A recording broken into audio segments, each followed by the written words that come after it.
Let's say we want to calculate the mass of a helium-4 nucleus. Well, first we have to figure out what's in the nucleus. So with an atomic number of 2, we know there are 2 protons in the nucleus. And subtract the atomic number from the mass number, 4 minus 2 gives us 2 neutrons. And so if we know the mass of a proton and the mass of a neutron, we could easily calculate the expected mass of a helium-4 nucleus. And the mass of a proton in AMUs, atomic mass units, is equal to 1.00727.647. And we have 2 protons, so we need to multiply this number by 2. So let's go ahead and get out the calculator, and let's do that. So 1.00727.647 times 2 gives us 2.0145529.4. So this is equal to 2.0145529.4. Remember, these are AMUs, atomic mass units. One neutron, has a mass in AMUs of 1.0086649, and we have 2 neutrons, so we have to multiply this number by 2. So let's go ahead and do that. So we have 1.0086649 times 2, and this gives us 2.0173298. So 2.0173298 AMUs. So the mass of a helium nucleus, if we add those 2 numbers together, we should get that mass. So let's do that math. So this number plus our first number, 2.0145529.4, gives us 4.03188274. So 4.03188274 AMUs. So this is the predicted mass of the helium-4 nucleus. So let me go ahead and write this. This is the predicted mass. The actual mass of a helium-4 nucleus has been measured to be 4.001500608 AMUs. So let me go ahead and write this. This is the actual mass. So the actual mass. All right, there's a difference there. They're not the same number. The predicted number is higher than the actual mass. So let's calculate the difference between those 2 numbers. So if we subtract the actual from the predicted, we can see the difference between those numbers. So let's go ahead and do that. All right, so we have the predicted, and then we're going to subtract the actual from that. So 4.001500608, right, is going to give us 0.0303766 AMUs. So let's go ahead and write that. So 0.0303766 AMU. So this is the difference between those 2 numbers, and we call this the mass defect. So let me go ahead and write that down here. This is called the mass defect. The difference between the predicted mass of the nucleus and the actual mass of the nucleus. And it looks like we lost some mass here. Right? And really what's happened is the mass, this mass right here, the mass defect, was converted into energy when the nucleus was formed. So that's pretty interesting. And we can calculate how much energy according to Einstein's famous equation, which relates energy and mass. Right? So this is the one that most people know. It's E is equal to mc squared. Right? So E is equal to mc squared, where E refers to the energy in joules, m is the mass in kilograms, and c is the speed of light, which is in meters per second. And so you'd be squaring that, so it'd be meters squared over seconds squared. All right, so let's calculate the mass that we're dealing with here. So using Einstein's equation, we see we need kilograms, and we've calculated the mass in AMUs. And so the first thing we need to do is convert the AMUs into kilograms. And I briefly mentioned in an earlier video the conversion factor between AMUs and kilograms. So AMUs is just a different measure of mass. So let's get some more room down here. All right, so 1 AMU is equal to 1.66054 times 10 to the negative 27 kilograms. And so the first thing we need to do is convert that number. So let's go ahead and write it down. So 0.030376666 AMUs.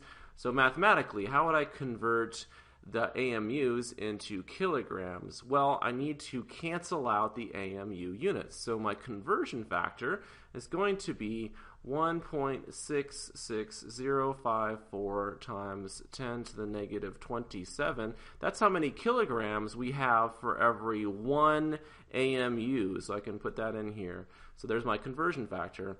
And notice what happens when we do this. Our units for AMUs cancel, and this is going to give us kilograms. So let's go ahead and do this math. So what does this equal to?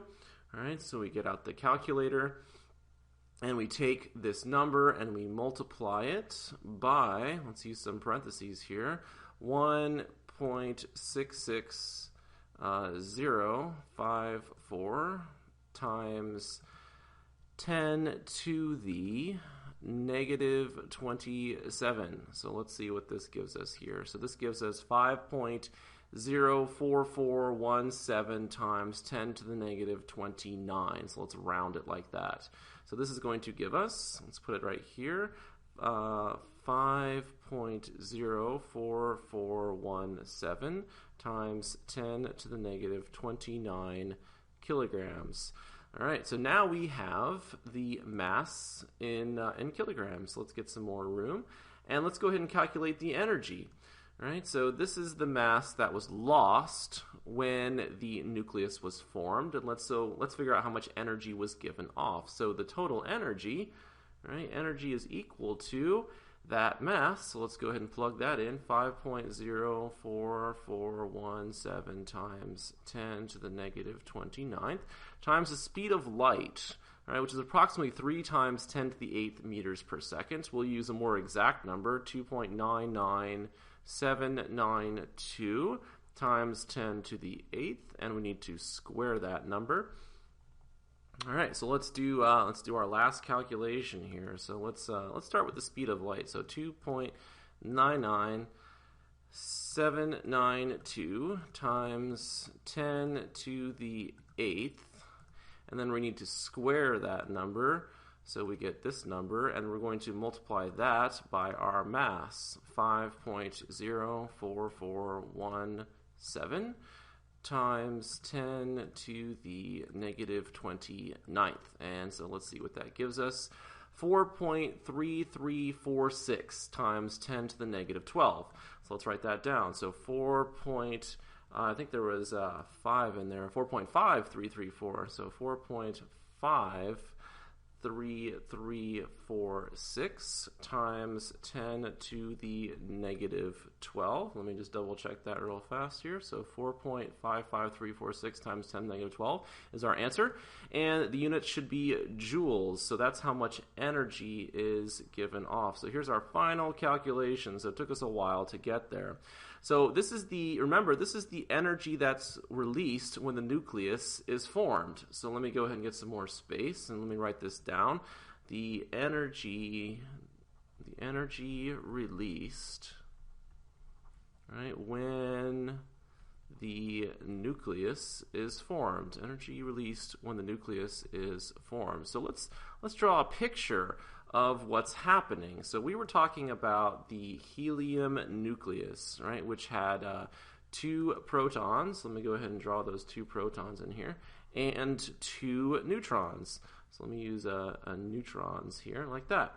And these came together to form our nucleus, right? So these 2 things come together. So we have our 2 positive charges in our nucleus, and then we have our neutrons as well. And this is supposed to represent our nucleus, our helium-4 nucleus here. So energy is released when the nucleus is formed. So we could also put in this energy, right? So this energy is given off. So that's the number we just calculated. So we spent We spent several minutes getting this number, right? And this is the energy that's released when the nucleus is formed here. And so this is just a nice little picture to think about what's happening. So whenever this nucleus formed, energy was given off. The nucleus is stable because energy is given off here. And we could also think about going the opposite direction. So if you started with the nucleus and you wanted to break it up into the individual components, right? So if you took this nucleus here and you applied some energy, you could break it up and turn it back into protons and neutrons. And that energy that you would have to apply is also equal to this energy, right? So this is also called the nuclear binding energy. So let me go ahead and write that. All right, nuclear binding energy. So again, that is the term for the energy that we just calculated here. So you can think about it two different ways. It's the energy that's released when the nucleus is formed, and that's also the amount of energy that's needed to break the nucleus apart. And so the nucleus is stable in this case. So we have a stable nucleus, right? This is a stable nucleus. But that's a little bit weird because we have these positive charges, and we know that positive charges repel, right? So these two positive charges here are repelling each other, right? We know that like charges repel. And so there must be some other force that's holding our nucleus together. And that's called the nuclear strong force. And we'll talk more about that in the next video.